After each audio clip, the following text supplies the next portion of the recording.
I actually really quick want to double back because I've been really geeking off this like mental math piece where like what you talked about is a very like triumphant moment or like a pivoting turn in like someone's life where you really turn pain into triumph. And what were you saying to yourself during that time of being laid up of like I this is my moment because that happens for a lot of people and then they just stay there, they lay there. Yeah. And I'm just curious, what was the mental math of you saying that this is the time? Um,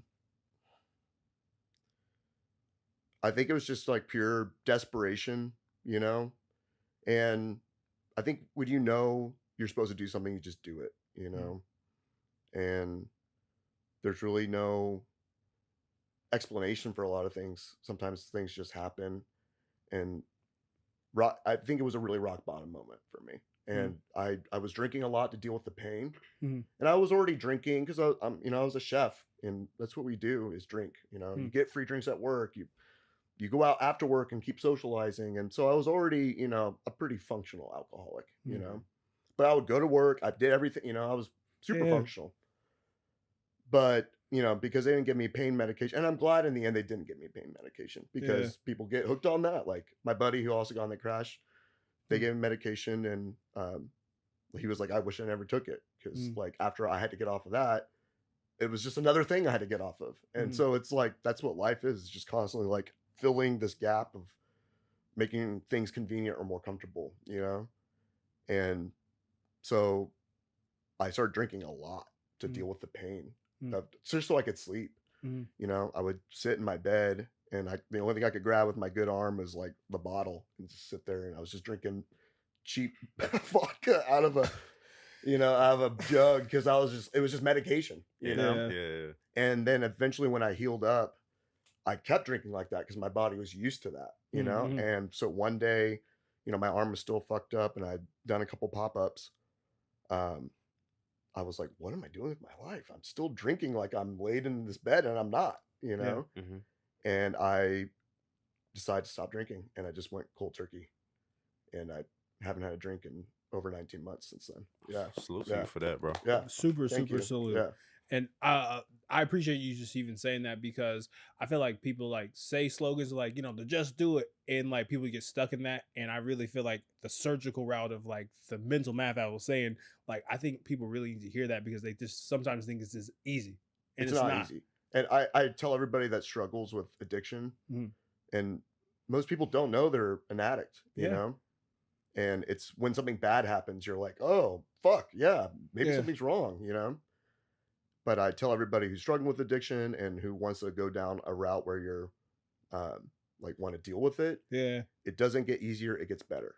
Hmm. You know, Mm-hmm. life doesn't just get easier the second you pull this one Jenga block out of the system. Yes. Like, all right, great, you stop putting poison in your body.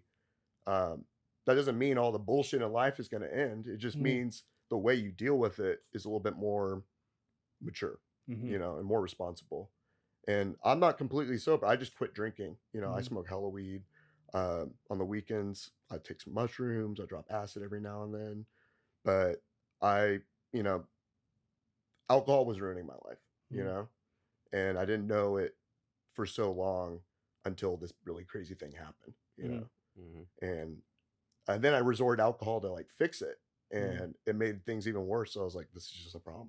Mm-hmm. And so whatever, you know, people are dealing with, you can surgically take out that one piece and still live a fun life, like we were talking about the sparkling water thing earlier, Yeah. like I think we think alcohol is like it's so societally accepted, so it's hard to escape that. Yeah.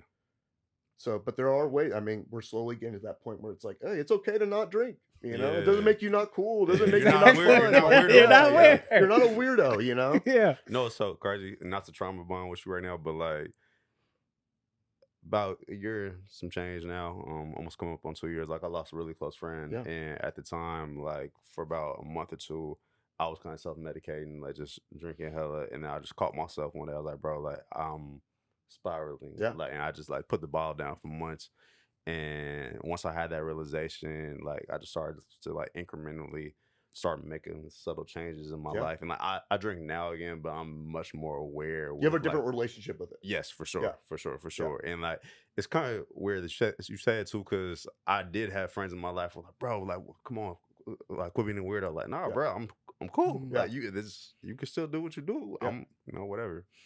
And I'm actually going to take one of your terms, not to cut your knowledge, Yeah. but I don't think that's trauma bonding. I think trauma bonding is when you try to get like a negative, like a relationship and association with someone without really dealing with it. And what I just heard in this room from you both is like the acknowledgement of, Yeah. of like, I was going through something. So I think as men, in spaces, like sometimes it's even hard to tell your own guy friends you're going through stuff Yeah. because they're gonna be like, you weak. Yeah. No, I need help. So Yeah. I really appreciate you both just sharing with that, because I'll be honest with you guys too as well. I also kind of felt like the weirdo growing up because I really didn't like really drink until I was 22, and I would get a lot of pressure to be like, Rob, why are you not doing that? And I always felt like I'm like the party pooper because I'm not doing that. Yeah. So I appreciate y'all saying that, because like it goes both ways, but just really bringing it back, that I just really appreciate both of y'all just sharing that, because this is that space, and this is what, you know, this is how you grow and learn, you know. Yeah. Facts. Speaking of growing and learning, though, I want to ask, just